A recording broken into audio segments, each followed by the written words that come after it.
Pak, wacana calon presiden maupun calon wakil presiden gitu loh Pak. Muncul nama yang sudah paling sering disebut itu Erick Thohir, Iya. Ganjar Pranowo, kemudian ada Ibu Risma, termasuk Anies Baswedan dan Pak Prabowo gitu loh. Iya, iya. Dengan juga Puan Maharani gitu ya Pak ya. Iya, iya.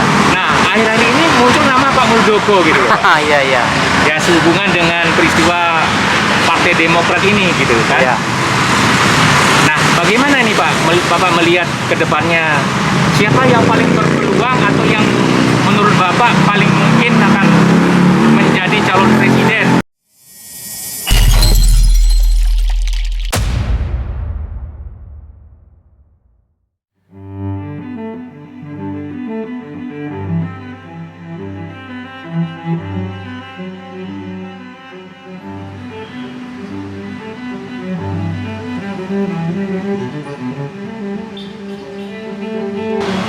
Selamat pagi Pak. Pagi, Pak. Apa kabar? Baik.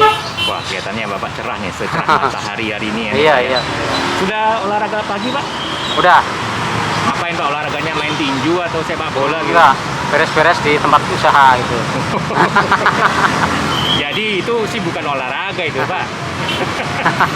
Tapi Bapak senang kalau misalnya olahraga ringan, jalan pagi, main bulu tangkis itu senang Pak ya? Senang, Pak. Olahraga favorit Bapak apa Pak? Bulu tangkis sama sepak bola, Pak. Kalau jagoan bulu tangkis yang Bapak kagumi sampai saat ini siapa Pak? Untuk laki-lakinya Rudi Hartono, yang perempuannya Neng Susanti. Woi.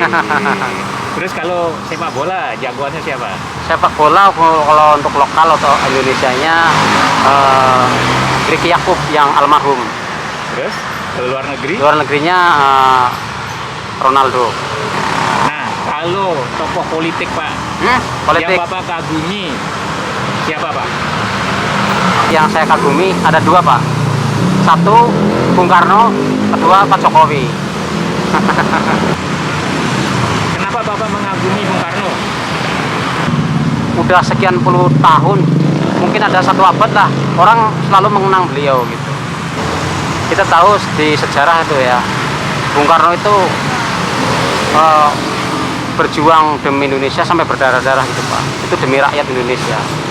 Makanya saya sangat mengagumi beliau. Terus kedua Pak Jokowi, karena Bung Karno dan Pak Jokowi itu hampir sama gitu Pak ya, dari sifat bicaranya, cara berpikirnya, terus rakyat gitu Pak. Begitu ya Pak? Iya. Nah, sekarang Pak Jokowi kan udah memasuki periode kedua nih Pak. Iya. Ada wacana nih Pak, Jokowi 3 periode. Kira-kira apa sebabnya sampai timbul wacana Jokowi 3 periode Pak? Itu timbul dari rasa sukanya rakyat Pak, begitu. Tapi secara pribadi saya yakin Pak Jokowi secara politik juga nggak akan mengingkari lah gitu, mengingkari undang-undang maksud saya. Tapi kalau memang undang-undang ditetapkan seperti itu, mungkin ya mau nggak mau beliau harus 3 periode. Tapi dengan penyampaiannya Pak Jokowi tetap 2 periode, yang pasti Pak Jokowi akan ngikuti sesuai aturan atau undang-undang Pak. 2 periode cukup. Dan beliau juga mungkin sudah lelah, sudah waktunya untuk mengurus cucu gitu, keluarga lah intinya begitu. Jabatan Pak Jokowi itu kan berakhir nanti pada 2024 Pak ya? Iya. Sudah rame nih Pak, wacana calon presiden maupun calon wakil presiden gitu loh Pak. Muncul nama yang sudah paling sering disebut itu Erick Thohir, Iya. Ganjar Pranowo, kemudian ada Ibu Risma, termasuk Anies Baswedan dan Pak Prabowo gitu loh. Iya, iya. Dengan juga Puan Maharani gitu ya Pak ya. Iya, iya. Nah, akhir-akhir ini muncul nama Pak Muldoko gitu loh Pak. Iya, iya. Ya sehubungan dengan peristiwa Partai Demokrat ini gitu kan. Iya. Nah, bagaimana nih Pak, Bapak melihat ke depannya siapa yang paling berpeluang atau yang menurut Bapak paling mungkin akan menjadi calon presiden? Begini Pak, di Indonesia itu kan selalu berpacu dengan undang-undang itu Pak ya. Jadi partai calon itu kan harus dari partai gitu ya. Maksudnya ada pengusungnya gitu. Sebaiknya partai itu melihat tokoh yang elektabilitasnya tinggi gitu Pak. seperti Mas Ganjar Pranowo, ya kan, Kang Emil itu, terus bisa juga Pak Prabowo karena beliau ini udah sekian kalinya nyalon itu ya, lagi namanya itu masih ada gitu, masih dikenang orang gitu. Nah, semua kandidat atau calon yang nanti akan muncul itu kan memang harus dari partai gitu Pak. Loh, Pak Muldoko kan sudah punya partai ini Pak. Iya. Partai Demokrat KLB Deli Serdang itu kan. Itu Mungkin salah satu, aja kan, Pak? iya, itu salah satunya Pak Muldoko. Nanti kalau misalkan beliau sudah sah menjadi ketua umum Partai Demokrat, itu kan akan lebih mudah gitu Pak ya. Jadi istilahnya kuda hitamnya lah gitu. Itu akan menjadi bumbu sedapnya partai berpolitik di Indonesia gitu Pak. Wah, jadi Iya. Pak Muldoko akan jadi semacam kuda hitam gitu Kuda ya? hitam begitu. Jadi tidak disangka-sangka sebelumnya tiba-tiba muncul begitu Pak. Oh gitu. Kembali lagi dengan Mas Ganjar.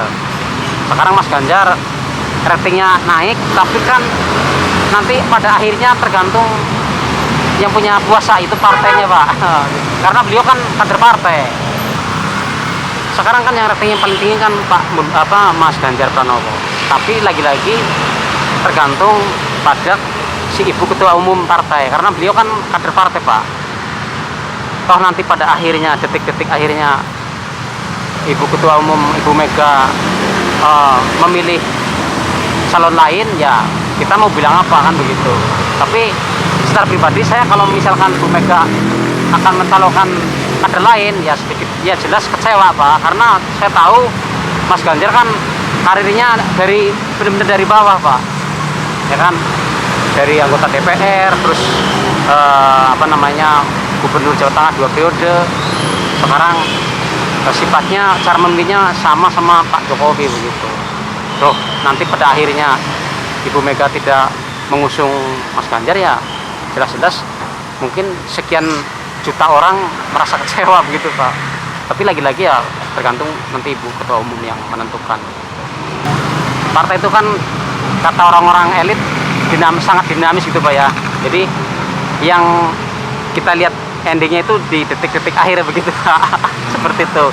Nanti tiba-tiba Mas Ganjar naik jadi capres, ya tergantung kita atau para ketua umum memilih wakilnya gitu Pak, cawapresnya begitu.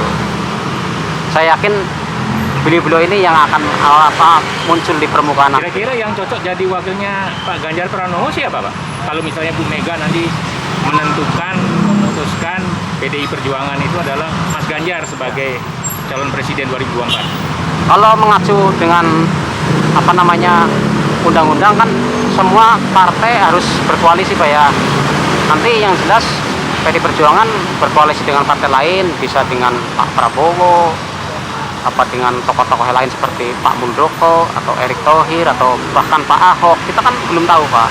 Pak Ahok juga bisa. Pak Ahok bisa lah Pak. Cocok Ahok jadi wakil presiden. Cocok. Kalau Pak Ahok itu jadi capres cocok, jadi wakil cawapres pun cocok.